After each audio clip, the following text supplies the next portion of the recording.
Yo, what's good, y'all? All glory to the one true God, and welcome back to the channel, and welcome back to another reaction video, y'all. And today we reacting to The Mind of a Criminal, and the title of the video is When the Killer is the First to Arrive at the Murder Scene. Why are you spinning the block again? It don't make no sense. Anyways, y'all, so let's go ahead and jump straight into it. Stay there. Where are you at? Wagner? Okay, what's going on? I don't even know. You don't know what's going on? Sorry, lost. Of course you don't know what's going on. Oh my God. My husband's friend is dead. Okay, is that your husband? My husband's freaking out, yes. And Okay. my friend. My daughter. Elizabeth, get outside. Ma'am. She's on the floor. Bro, I know it's got to be crazy as a dispatcher, bro. Because you never know what's going to happen when you pick up that phone, or when you pick up that phone, you don't know what's going to happen. You don't know what you're going to be listening to, and you got to be able to stay calm and like defuse the situation. I couldn't, bro. I was just like, bro, I'll be panicking just like them. There's blood everywhere. Oh my God, he has a gun wound in the back of his head. What is your name? My name is Sherry King. Sherry. You don't see a gun? No, I don't see. And also throughout this, you got to be able to get information from them. They all frantic and stuff. They talking about, oh, my husband is there. What's your name? It's like you just feel awkward asking that at a time like this, but you got to get that info. That just be insane. Okay. Listen, I need you and your husband to back out of the residence and wait outside for the officers. Do you hear me? All right.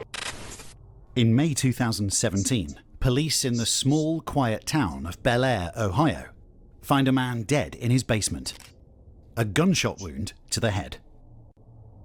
When police arrive on the scene, they meet with the husband and wife that had found the deceased man.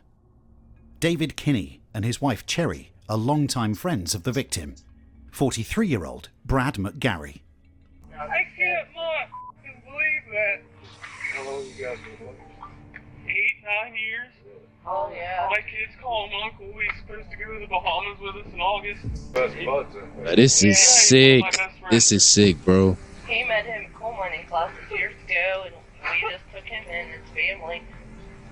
I'm trying not to freak out. If the title of this video is leading to anything, bro, this is sick. How you coming about coming out here? That right there is a weed eater, is the whole plant. Okay.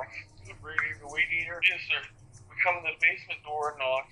Because my daughter knocked on the front door. I told her, I said, Cisco, knock on the back door. She went up and knocked on the back door. Door was open. I went up right behind her. I noticed that the kitchen was scattered. There was stuff all over there. I told my wife, I said, Cherry, something's wrong. When the police look in the basement, they find the body of Brad McGarry lying face down on the floor with a pool of blood around his head. Brad McGarry was an openly gay man in a small conservative neighborhood.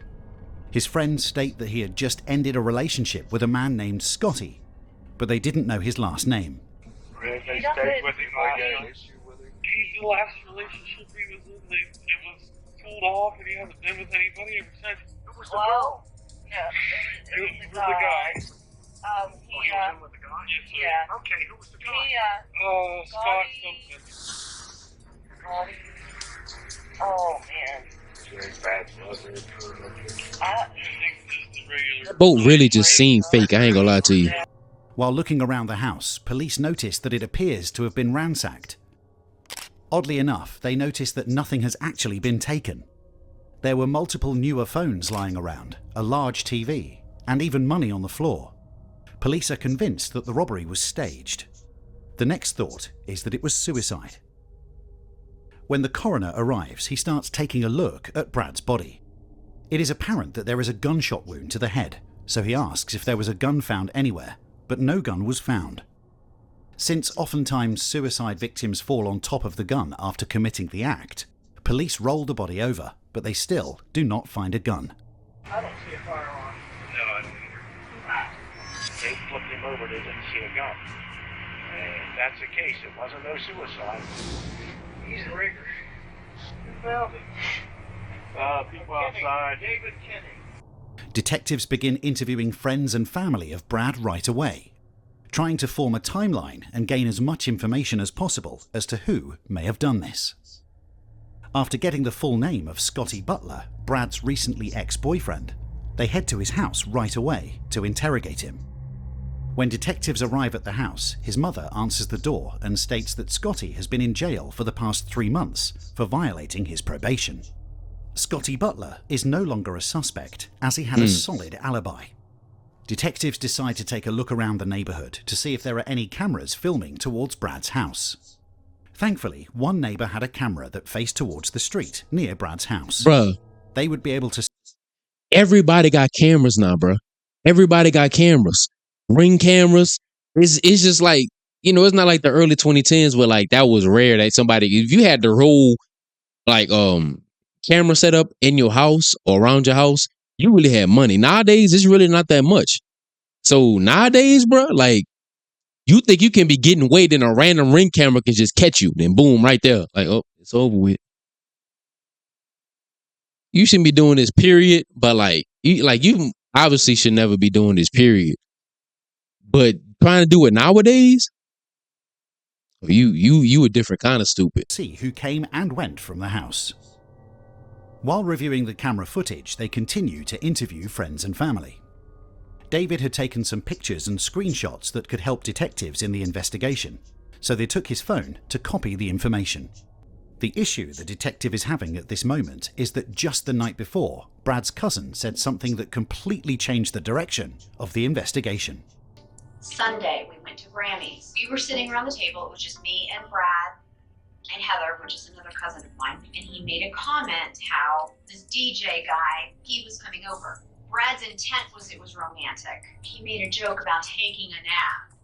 And it wasn't taking a nap. He was insinuating that they were having sex. It was like quotation marks. This was Sunday. This was Sunday. He was killed. Yes, What time did he leave? between 1:30 and 2. Really? Yes, he was That's the supposed first to... I heard of that. He was dropping all the tuxes off. I also know that he was married. They've been Who married. told you that? Brad did. Brad told you? Yeah. She, being the wife, didn't know all this time. They've been doing this for years. From what I understand, the two of them, Brad and DJ, kind of, I don't know if they laid low or they completely broke up. I guess they call him DJ or David Kenny. Really? Yes, it's the only guy. I knew that. Because it's the only guy he's ever told me about. It's the guy. That's him. That guy. That's him. The detectives made David believe they took his phone for the pictures he had, but the truth was they were tracking where his phone was when Brad was murdered, as well as finding proof that him and Brad had a relationship beyond friends. When they took a look at his phone, even though he has deleted everything, they are able to see the text messages between David and Brad. Evidence shows that they were in fact in a sexual relationship. They review the phone history and find that David's phone was directly at Brad's house at the time of the murder.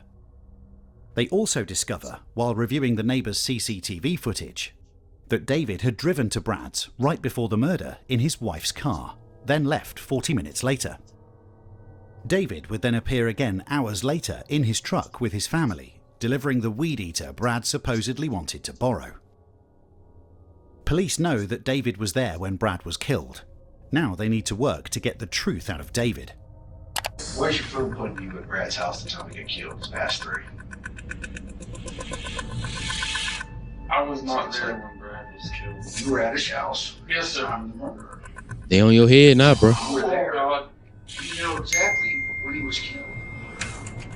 Yes, sir, I know. You were there when he was killed. No, sir, I was not at his house when that man was murdered, sir. I can't. This is the kind of shit that gets people in trouble. Oh, my God, I know. You're gonna lose everything. Lose your wife, lose your kids. Look at me. This don't have to be the end of your life. You got a chance to come clean and tell me what really happened. Look at me. Look at me. We're past it. It's Ooh, okay. ooh. We'll do this together. Tell me what happened. He should have. He had another guy with him. I don't know who he was. I don't know his name. I'm swearing on everything. It's just holy right now. What happened next? He went in the garage. My bad. It's okay. David. Here you go. Look Look at me in the eye, bud. Tell me, what happened next? I was so scared. What happened? You heard a gunshot? The guy came running out of the garage. And he got into Brad's BMW. Okay. And then I left. Oh. Okay. I was so scared. There's a couple things you need to know. Brad's front seat in the Beamer was full of stuff that he brought from the wedding. Yes, sir. He didn't have a passenger. Sir, that guy went back into the BMW. Doing this job for many years, the detective knows that people subconsciously hide their face when lying, especially from police. The police also know that Brad's SUV was still at the house and had not left since Brad was killed. So this version of David's story lies is a lie. ain't adding up. We got to the house. Me and Brad. I'm telling you the God honest truth, I'm not lying to you. There was another man there. I swear to you, God, to you, I do not know his name. I do not know his name. Okay. We did kind of have a little bit of an argument about me being there. Right. He shot Brad. In front of you? Yes, sir. Okay. And he was going to shoot me. Alright. But I got scared. I didn't know what to do. And then I left. Oh. Okay. Okay. Okay. I was so scared. It's okay. He knew what I looked like. My vehicle was there. I did not know what to do. What kind of gun was it?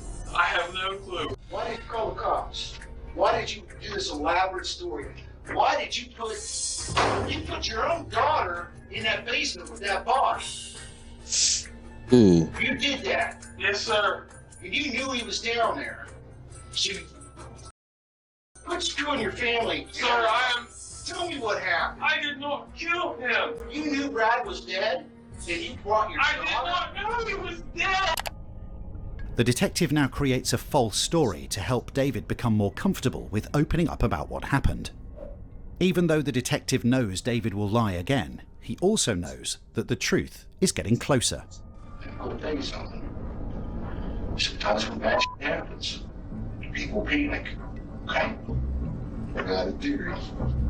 I think it might have been an accident. I think that maybe somebody was f***ing around and accidentally shot him. And they panicked. Didn't think anybody believed him. Was it an accident? Am I right? Drop all this shit and just let it out. Brad deserves it. Brad's family deserves it. Your wife deserves it, and your kids deserve it. Brad didn't want me to leave my wife for a while. I love my wife and kids to death. You love Brad too. I did. I mean, Sometimes you think about leaving your wife for him. Okay. I told him numerous times, man, I'm not gonna leave my wife. He hit me and smacked me around a couple times. He said, if you end all of this now, then I'm done with you forever. He got real loud with me. You know, kind of like up in my face. He had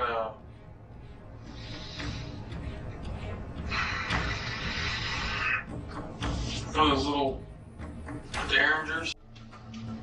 Cross the line, man. It's time. Look at me. Let it go. Tell me what happened next.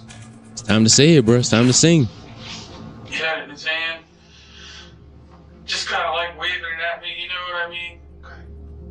Telling me, you know, you're up, I'm tired of you. I can't believe you with my emotions this long just to call it quits. He kept waving it at me, so I grabbed it. Okay. What happened after you grabbed it? I pushed him. Okay. Then what happened? I shot him. After this statement, David stops talking and asks for a lawyer, and even though he says he shot Brad, he will go to court pleading not guilty. In February 2018, David was convicted of aggravated murder with a gun specification. If this man was able to do an assassin's job to someone he loved and his best friend, what could he do to his enemy or someone who opposed him. Kinney, for his part, did offer a brief apology in court, although he made neither an admission nor did he offer an explanation. I would like to apologize to my Gary family for all the hurt and pain that I put you through. And Pathetic. for any of this to happen, and I wish I could take it all back. I know all the apologies in the world will never bring him back, but I want you to know I truly am sorry for it all. The defendant shall serve life in prison without the possibility of parole, plus 3 years beyond life in prison. Prison records indicate that David remains incarcerated at the Belmont Correctional Institution in St. Clairsville, Ohio. Microwave. That was crazy, y'all. But I appreciate y'all for tuning in, y'all. And I hope y'all enjoyed the reaction video. And I hope y'all come back for the next one. I hope y'all keep God first over anyone, anything. And I hope y'all have a blessed day. Peace.